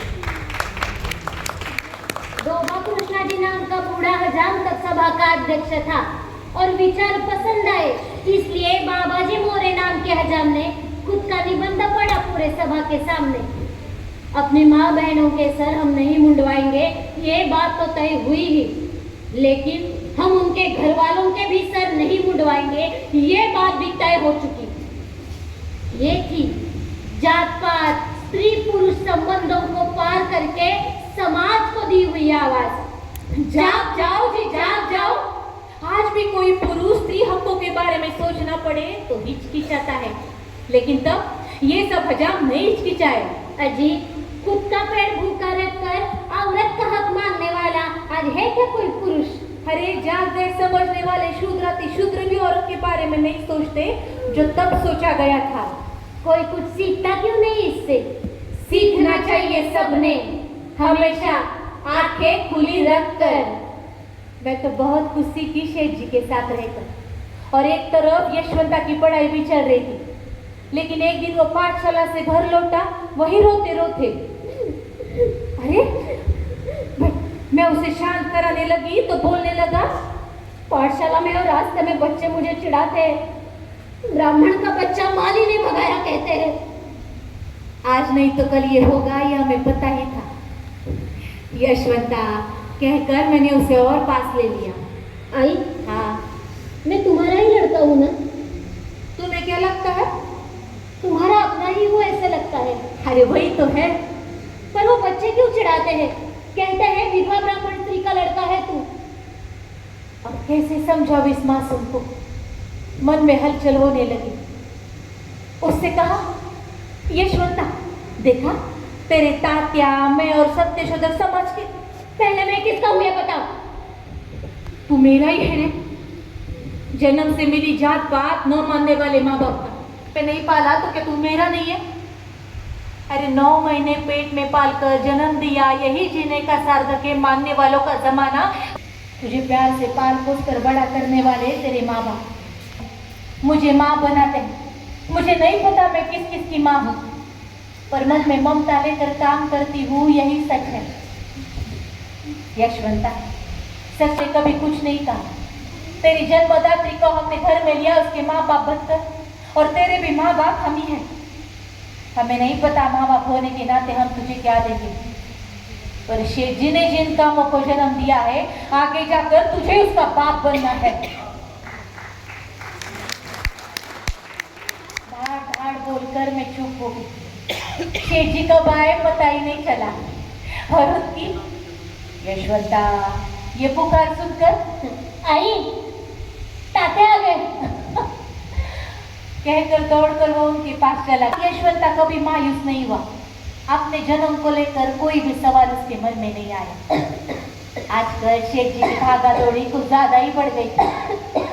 अजी, हाँ, उम्र के हिसाब से भाग दौड़ थोड़ा कम कीजिए। नदी के नाते कहती थी। ये बात मैं तुमसे भी कह सकता हूँ, और अगर मैंने काम के बीच में आवाज दी तो तुम तो अपना खाना छोड़कर उठना बंद करो। क्या आवाज देने लगोगे तो करूंगी ना बंद। अजी, उम्र हो गई अब हमारी। और काम का क्या नाता सावित्री? हाँ, उम्र तो बढ़ती ही रहेगी, लेकिन काम कभी बूढ़े नहीं होते। काम के बारे में कुछ भी नहीं कहना। वो हम हट्टे कट्टे हैं, तब तक यशवंता की शादी करा देते हैं। तूने मेरा कहना माना, यशवंता के लिए एक अच्छी लड़की ढूंढना शुरू कर दिया। एक दिन चिंता में डूबे हुए शेठ जी, मैं घर में अकेली ही हूँ, ये देखकर मुझसे कहने लगे, सावित्री, मुझे समझ में नहीं आ रहा है कि क्या करूँ। किस बारे में? अरे यशवंता की शादी के बारे में। क्यों, क्या हुआ? अब माली समाज का कोई भी लड़की देने के लिए तैयार नहीं है, और दूसरे जात की लड़की कैसे मिलेगी? अरे किसी ब्राह्मण स्त्री के पेट से उसने जन्म लिया है, इसलिए कोई ब्राह्मण अपनी बेटी देगा क्या? अजी, ऐसा कैसा कहते हो? आज तक इतने लोगों के लिए अछूत समझे गए समाज के लिए आपने काम किया है, तो लड़की तो जरूर मिलेगी, मुझे विश्वास है। ये कैसा विश्वास है तुम्हारा? ये मेरे शेठ जी के काम के ऊपर का विश्वास है। बहुत दिनों के बाद शेठ जी खुलकर हंसे और मेरा कहना सच हुआ। ज्ञानुबा ससानी जी ने उनकी लड़की हमारे यशवंता को देने का तय किया। शादी तय तो हो गई, पर जी को लोगों ने बहुत परेशान किया। शेठ जी के चचेरे भाई बंद भी उनके घर गए। बम्मन औरत के लड़के से अपनी लड़की न प्याना। ये शादी हो गई तो ससानी जी का जीना मुश्किल हो गया। बहुत सहन करना पड़ा हमारे समधी को, लेकिन शादी हो गई। सत्यशोधक समाज के रीति अनुसार शादी होकर राधा घर आई। तुरंत ही उसकी पाठशाला भी शुरू हो गई। शेठ जी राधा को बहुत प्यार करते थे। राधा को देखकर मुझे मेरे शुरू के दिन याद आते थे। मेरा हंसना, खेलना, कूदना याद आता था। यशवंता और राधा की बातें जब कानों पर पड़ती ना, तब बड़ी हंसी आती थी। राधा को देखकर मुझे तुम घर आई तब के दिन याद आते हैं। शेठ जी की बातों से मैं चौंक के गई। सावित्री, कहाँ तक रास्ता तय किया हमने एक दूसरे के साथ? अजी, अब रास्ता एक है तो साथ तो चलना ही चाहिए ना।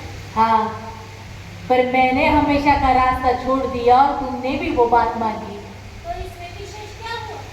विशेष की बात नहीं है सावित्री, पर सब याद आ रहा है और समाज ने दिया हुआ नहीं स्वीकारा तो कुछ भी नहीं बिगड़ा, ये भी समझ में आता है। ये मैं आपके साथ जी सकी इसलिए तो सीख पाई। हाँ, पर सीखने की इच्छा और तैयारी भी तो चाहिए मन की। आज आपके पास अपनी पत्नी के लिए बहुत समय है ऐसा लग रहा है। सावित्री, तुम नहीं होती मेरे साथ तो ये रास्ता में इतनी आसानी से नहीं चल सकता था। अजी, अब मेरे मन को जो लगा सो मैंने किया, तो इसमें विशेष क्या हुआ? विशेष की बात नहीं है सावित्री, पर तुम हो इसलिए मैं हूँ। और आप है इसलिए मैं। किसी को तो साथ जीना कहते हैं ना। मुझे पढ़कर कुछ भी समझ में नहीं आ रहा माँ।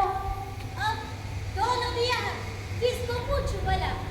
वो उलझन में पड़ गई, हंसकर कहा जा जाकर पूछ यशवंता को। और शर्मा कर वो भाग भी गई। अब कैसे? दुनिया नहीं मानेगी ऐसे रास्ते पर हमारी जिंदगी अच्छी तरह चल रही थी। एक दिन सत्यशोधक समाज की बैठक हो गई, सब लोग अपने अपने घर चले गए। डॉक्टर भोले और ससारे शेठ जी के साथ बात कर रहे थे और शेठ जी को पक्षाघात का झटका आया। उनकी दाहिनी बाजू लूली पड़ गई। मैं तो पूरी तरह घबरा गई। यशवंता राधा भी डर गई। डॉक्टर भोले ने तुरंत इलाज शुरू कर दिया।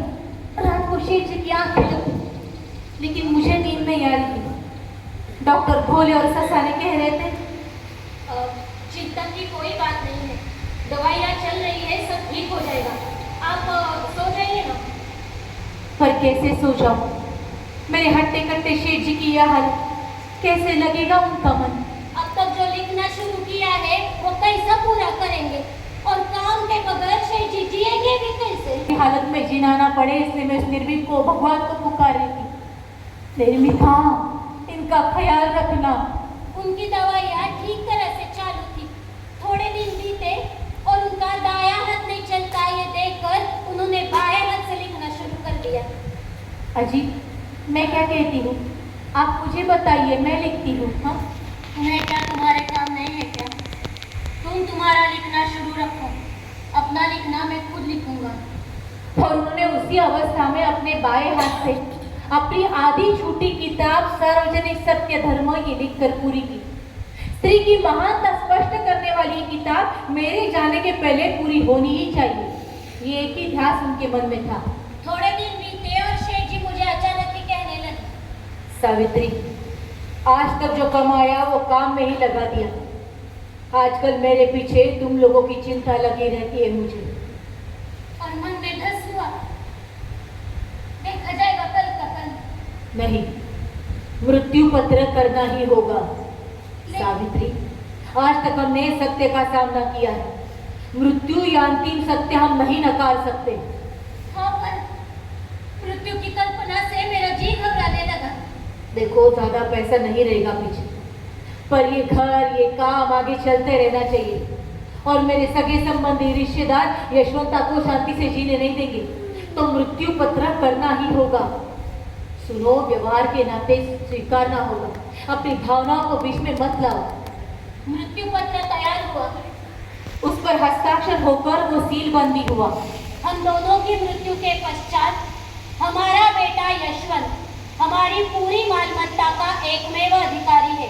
हमारा बेटा यशवंत पूरी तरह बालिग और समझदार होने पर अपनी पुश्तैनी जायदाद हंसी खुशी संभाल सकता है। हमारी जमा पूंजी पर हमारे भाई बंधुओं का, रिश्तेदारों का किसी भी प्रकार का कोई अधिकार नहीं है। हमारा बेटा यशवंत अभी नाबालिग है, इसलिए मैं और मेरी पत्नी सावित्री उसे विद्या शिक्षण दे रहे हैं। उसका अहम कारण यही है कि हमारे बाद यशवंता ने अज्ञानी, अछूत, दीन दलित, शूद्र अति शूद्रों को उनके अधिकार, उनके हक उन्हें समझाकर उनकी धूर्त, ठग, मानवद्रोही आर्य ब्राह्मणों के चंगुल से छुटकारा करने के काम में उसे अपना सारा जीवन समर्पित करना होगा। हम दोनों की मृत्यु के पश्चात हमारे आखिरी संस्कार सत्य शोधक समाज के अनुसार करने का एकमेव अधिकार सिर्फ यशवंता को ही है। मैं मन ही मन में कह रही थी, मृत्यु का एहसास स्वीकार करने की ताकत शेर जी मुझ में आप नहीं दी। मृत्यु का एहसास स्वीकार करने की ताकत शेर जी मुझ में आप नहीं दी। सत्य शोधक समाज के रीति अनुसार विधि करने को कायदे से मंजूरी मिली और शेर जी जैसे शांति हो गई। अब शेर जी बिस्तर पर से बिल्कुल उठ नहीं पा रहे थे। लोग उनको मिलने के लिए आए। ताराबाई शिंदे आई, पंडित रमाबाई आई, कहने लगी शायद ज्योतिबा फिर जन्म लेगी, सावित्री फिर जन्म लेगी, लेकिन दोनों का एक दूसरे को काम में साथ देना केवल आदर्श है। लोग हितवादी आए। आज तक भी दिशा में हुई चर्चाएं उन्हें याद आती होंगी। जोश जोश में बात करने वाले उनके फूले सिर्फ हंस रहे थे। उनसे देखा नहीं गया, वो चले गए। वाड़वेकर जी दूर कोने में बैठे हुए थे। सत्य शोधक समाज के लोग तो गांव-गांव से आए हुए थे, यहाँ से वहां कर रहे थे। मैं उनके पास बैठी रही। पर क्या होने वाला है, कुछ भी समझ में नहीं आ रहा था। और तभी वो कुछ कहना चाह रहे थे। कहिए जो कुछ कहना है। सामने बैठे लोगों पर उन्होंने नजर डाली और कहने लगे धीरे से, अब मेरे जाने का वक्त नजदीक आ रहा है। मेरे जाते वक्त आप लोगों के दर्शन हुए और आप लोग सत्य शोधक समाज का काम आगे लेकर जा रहे हो। ये देखते हुए मुझे मृत्यु आ रही है, इसलिए मैं शांति से उसका स्वीकार कर रहा हूँ। शूद्राति शूद्रों को ऊपर निकाल कर उनकी उन्नति करना अब आपके प्रयत्न पर निर्भर है। मुझे मेरी जिंदगी में जो करना सही लगा वही करने की मैंने कोशिश की है। वो काम आपको आगे लेकर जाना होगा। आपके काम में अनेक रुकावटें आएंगी, अड़चने आएंगी। ऐसे वक्त डगमगाना नहीं, सब विश्वास रखना, यानी वो निर्भीक आपको जरूर सफलता देगा। मैं गया इस बात का शोक मत करना। वो एक सत्य और साधारण घटना है, लेकिन आप लोग अपना काम करते रहना। मैं बेराज हो नहीं सकती। तात्या, लोग सिस्कियाँ ले रहे थे। गजानन, हमारा भतीजा, मेरे पास आया और वो नहीं लगा।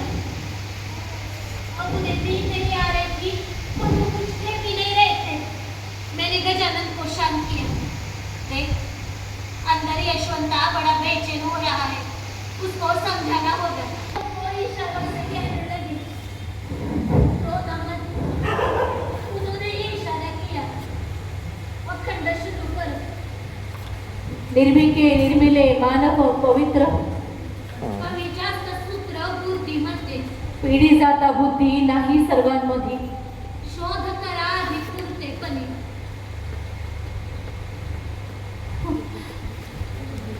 अखंड शुरू था और यहाँ उनकी यात्रा रुक गई।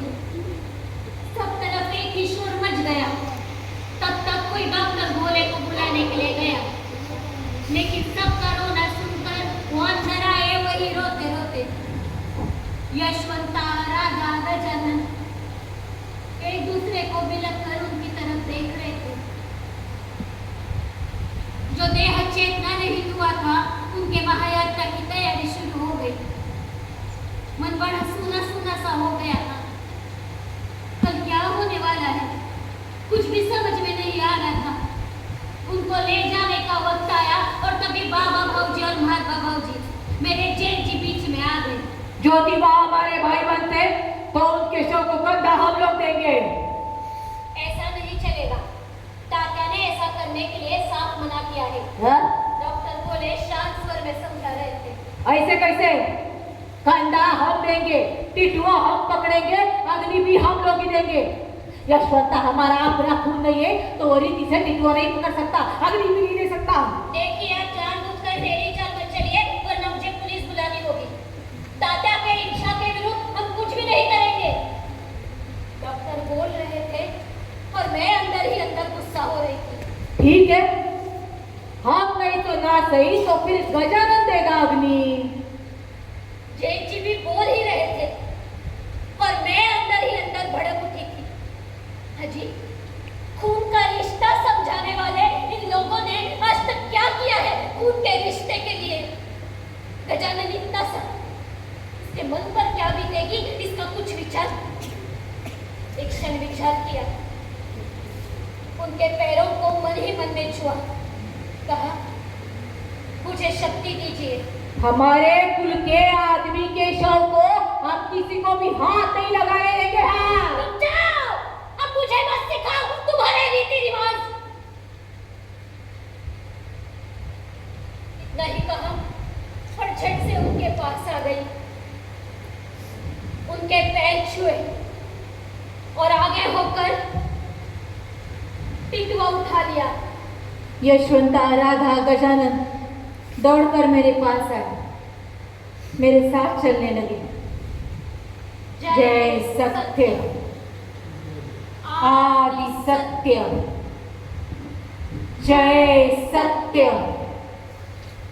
आदि सत्य, जय सत्य, आदि सत्य। उनको हमेशा के लिए पहुंचाने में निकली थी। कदम आगे बढ़ रहे थे और मन ही मन में मैं उनके साथ बात कर रही थी।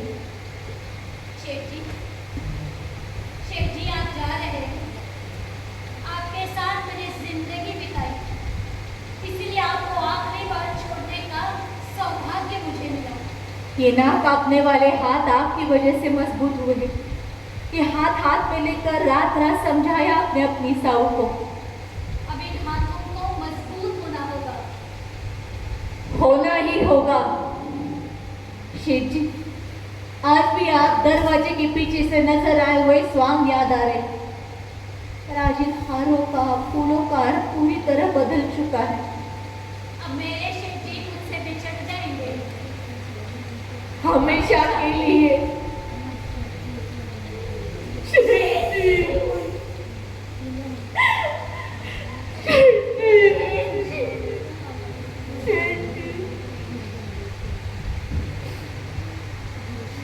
शेठ जी गए, पर सच्चाई का सामना करने की ताकत शेठ जी की तरह मुझ में था। मैंने यशवंता को समझाया, वह आगे पढ़ने लगा। राधा की पढ़ाई भी चल रही थी। मुझे तो काम में भी उनकी साऊ उन्हें पुकार सुनाई देती थी। 2 साल के बाद जब लोक हितवादी जी का देहांत हुआ, तभी भी मन बहुत उदास हुआ। अपना समाज सुधारने के लिए उन्होंने बहुत सारा काम किया है, ऐसा सासवड़ में मैंने अध्यक्षीय भाषण में कहा भी। अब सत्यशोधक समाज के काम आगे चल ही रहे थे। यशवंता की पढ़ाई पूरी हो चुकी थी, डॉक्टर बन चुका था वो। आज तक हमने जो कमाया वो काम में ही लगा दिया। मामा परमानंद जी की कृपा से बड़ौदा के महाराज सयाजीराव गायकवाड़, इनके यहाँ से हर महीना पैसे आते थे, फिर भी खर्ची चलाना मुश्किल हो गया था। और ऐसे में 1897 में पुणे में प्लेग की लहर दौड़ गई। पूरा पूना उजड़ा उजड़ा सा लगने लगा, लोग जंगल की तरफ भागने लगे। आस पड़ोस के बच्चे मैंने गांव-गांव भेज दिए। हाजी, ऐसे में शूद्र की शूद्रों की मदद कौन करेगा? मैंने यशवंता को बुला लिया, बस्ती बस्ती पर काम शुरू किया। समाज के लोग भी मदद के लिए थे। यशवंता इलाज कर रहा था और मैं रोगियों को वहां तक पहुंचा रही थी। जा, भाई, हाँ, तुम इतना काम मत किया करो।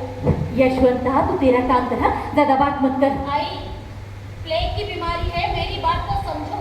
अरे काम के वक्त सूझबूझ खो जाती है यशवंता, खोनी चाहिए। भाई, तुम करो काम, पर बीमारी फैल रही है। अब मरीज को यहाँ तक लाना मतलब। यशवंता, तू डॉक्टर है, तेरा काम कर। मरीज का इलाज कर रही है, तेरा काम है। मुझे मेरा काम करने दे, ज्यादा बातों में मत उलझा। यशवंता, तू ज्योतिबा और सावित्री का बेटा है। काम करते वक्त तो काम करना चाहिए कि नहीं, इसका विचार उसके मन में नहीं आना चाहिए। खुद को मृत्यु आई तो भी, और यहाँ तू मुझे समझा रहा है। भाई, मैं मरूंगा तो भी चलेगा, मैं जाता हूँ ना बस्ती पर, तो तू बच जा। अरे बेटे, आज नहीं तो कल हम सबको ही मरना है। अरे इंसान से जुड़ी हुई भावना अपने काम में लगा, तो ऐसे वक्त तू मेरे पहले मर गया तो भी धीट मन से देखूंगी मैं। इतना ही कहा और बस्ती की तरफ भागी। यशवंता की आंखें भर आई होगी, ये विचार बस मन में आया ही था तो एक 2 साल का बच्चा तड़पते हुए दिखा। झट से उठाया उसे और वापस निकली, पर उस नन्हे से जान की जिंदगी और मौत के बीच की लड़ाई देखकर उसे दूर कैसे रखती। छाती से लगाया उसे, सोचा कम से कम मरते वक्त उसको माँ की गोद मिले। बच्चा मर गया और मुझे प्लेग की बीमारी हो गई। खत्म हो गई। काम करते वक्त मुझे मौत आई, ये तो मेरा सौभाग्य ही था। पर ये सारी बातें मैंने आपसे क्यों की? इन लड़कियों के माध्यम से आपको मिलने क्यों आई? देह से गए हुए लोगों का भूतकाल इतिहास होता है। देह से गए हुए लोगों का भूतकाल इतिहास होता है। उन्होंने किया हुआ काम इंसान को विश्वास देता है। उन्होंने किया हुआ काम इंसान को विश्वास देता है। विचार इंसान को नई जिंदगी देता है। विचार इंसान को नई जिंदगी देता है। यही बार बार कहना है। यही बार बार कहना है, पर बार बार वही दोहराऊं? आप नहीं कुछ सीखेंगे।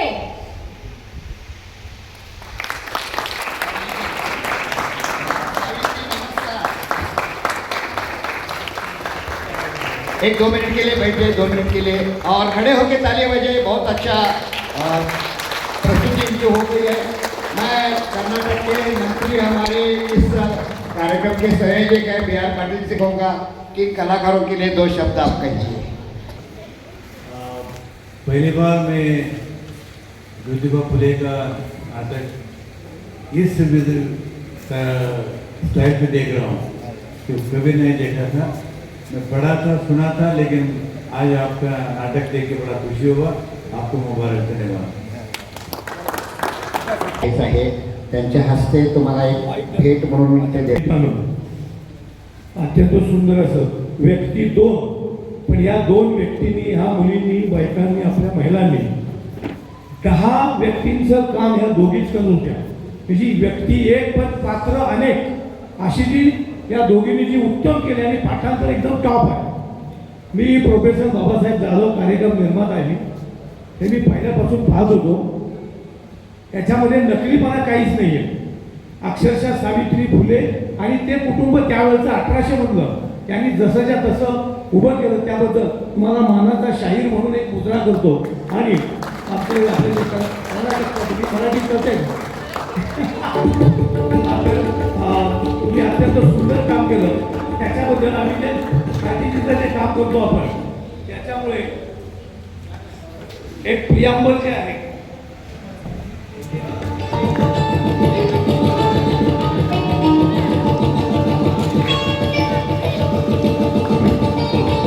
सगळ्यांनी टाळ्याच्या गजरामध्ये उभं राहून आपल्या महिला